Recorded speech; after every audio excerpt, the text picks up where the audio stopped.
In this episode, we're going to focus on what it means to integrate security controls into architecture instead of sprinkling them around like decorations.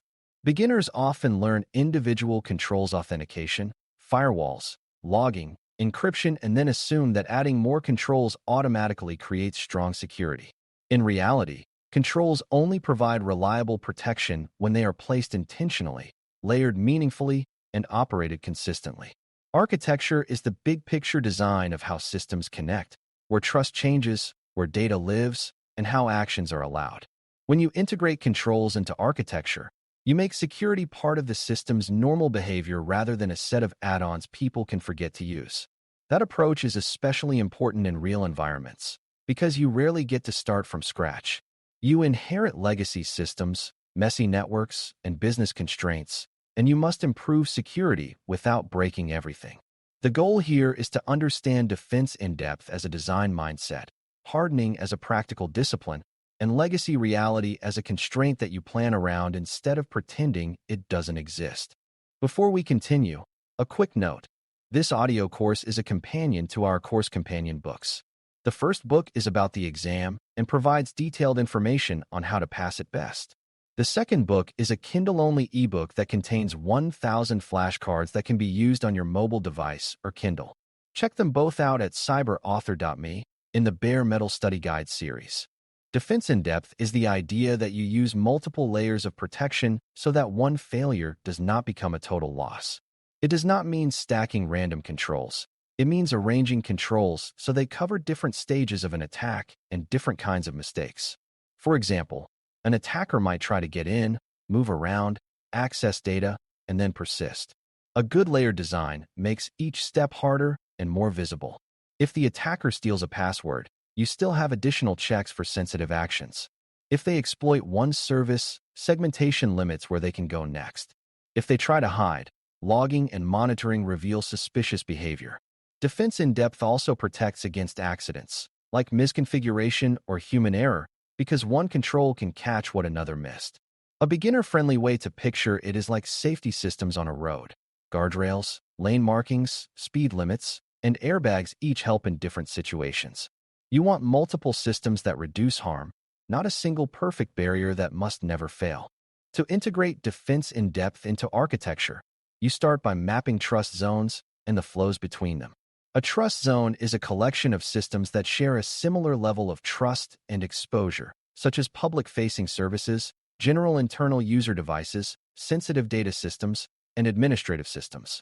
Controls are then chosen and placed at the boundaries between zones and within zones to reduce lateral movement. For example, you might enforce strict access rules at the edge where public traffic enters, and you might enforce separate rules where user devices communicate with servers. You also plan how identity works across zones, because identity is often the key to modern attacks. If identity is weak or inconsistent, attackers can bypass network barriers by simply logging in like a user. So the architecture needs identity controls, network controls, and data controls working together. When these controls are integrated, security becomes an emergent property of the whole design, not a patchwork of separate gadgets. Hardening is the discipline of reducing unnecessary exposure and tightening configurations so systems are harder to exploit. Hardening includes removing or disabling features you do not need, keeping systems updated, enforcing secure defaults, and limiting permissions. Beginners sometimes confuse hardening with buying a product, but hardening is mostly about removing risk you accidentally created. It is not glamorous, but it is powerful because many successful attacks rely on predictable, common weaknesses, unnecessary services left running, default credentials, overly broad permissions, outdated software, and overly permissive network rules. Hardening turns those easy wins into harder problems. It also improves reliability because simplified systems have fewer moving parts to break. In architecture terms, hardening is how you make each component a stronger link, so the overall chain is less likely to snap under pressure. Hardening is most effective when it is standardized, because inconsistent configurations create blind spots and special case behavior. If one server is hardened but another is not, attackers will target the weaker one. If one team enforces least privilege but another grants broad access to avoid tickets. Attackers will go where access is easiest. Architecture can support hardening by defining baselines and patterns, like what a normal server looks like, what ports are allowed, how authentication is performed, and how logs are collected. When baselines exist, deviations become visible, which is important because many security issues are not dramatic changes. They are quiet drift. Over time, systems accumulate exceptions, and exceptions become vulnerabilities. Hardening combined with baseline enforcement is how you stop drift from turning into a permanent risk. For beginners, a good mental model is that hardening is less about making a system tough and more about making it boring, because boring systems have fewer surprises. Legacy reality is the part of architecture that forces you to trade ideal solutions for achievable ones. Legacy systems might be old applications that cannot support modern authentication, devices that cannot be patched, or workflows that depend on broad access that should not exist. Beginners sometimes think legacy means bad, and therefore should simply be replaced, but replacement takes time and money, and many organizations must keep legacy systems running while they modernize. The security problem is that legacy systems often have known weaknesses and limited logging, making them attractive targets. Integrating controls into architecture in the presence of legacy means designing compensating controls that reduce risk even when you cannot fix the root problem immediately. Compensating controls might include isolating the legacy system in a restricted network segment, limiting who can access it, monitoring it heavily, and placing additional validation or proxy layers in front of it. The goal is not to pretend legacy is secure. The goal is to contain it and reduce the chance that its weaknesses spread to the rest of the environment. One of the most important architecture decisions in legacy environments is segmentation, because segmentation is how you prevent a weak component from becoming a doorway to everything. If you have a legacy server that must exist, you do not want it living on the same flat network as user laptops and sensitive databases. You want it in its own zone with narrow, well-defined paths. You also want to control administrative access to it, because attackers often target admin pathways. Segmentation is not only a network idea, it is also a permission and workflow idea.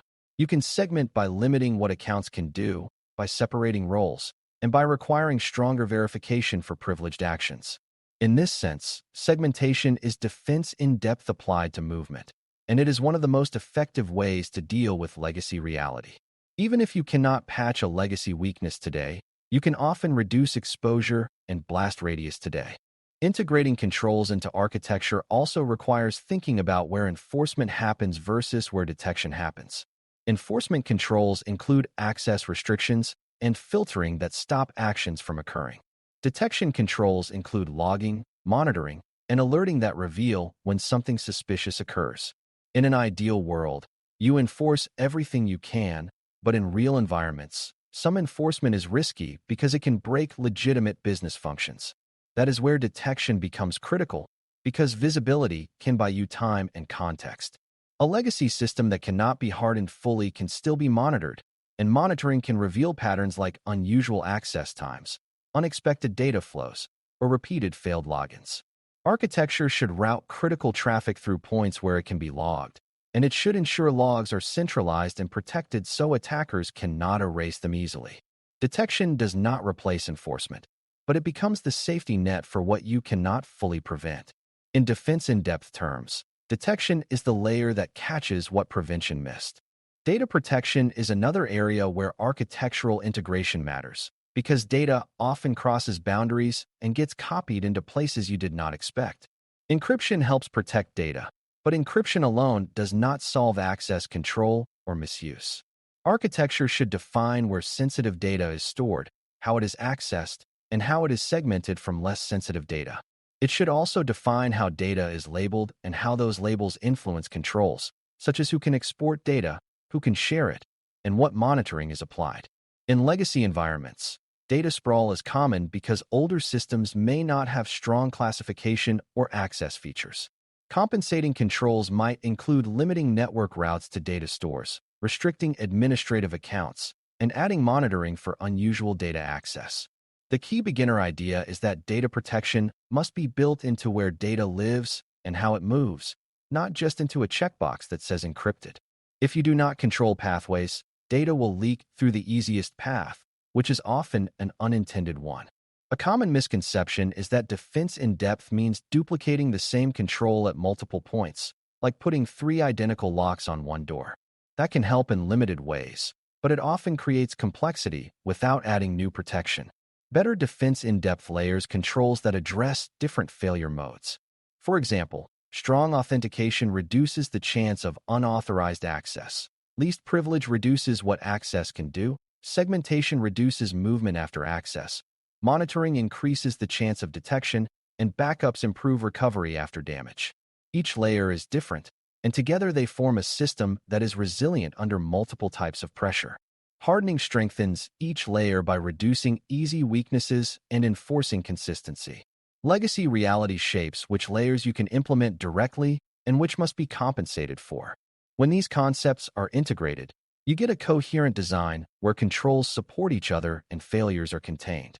That coherence is what makes security reliable instead of fragile. You also need to consider how controls are maintained over time, because architecture is not frozen in place. Teams add services, change connections, and adjust permissions, and every change can weaken the integrated design if it is not managed carefully.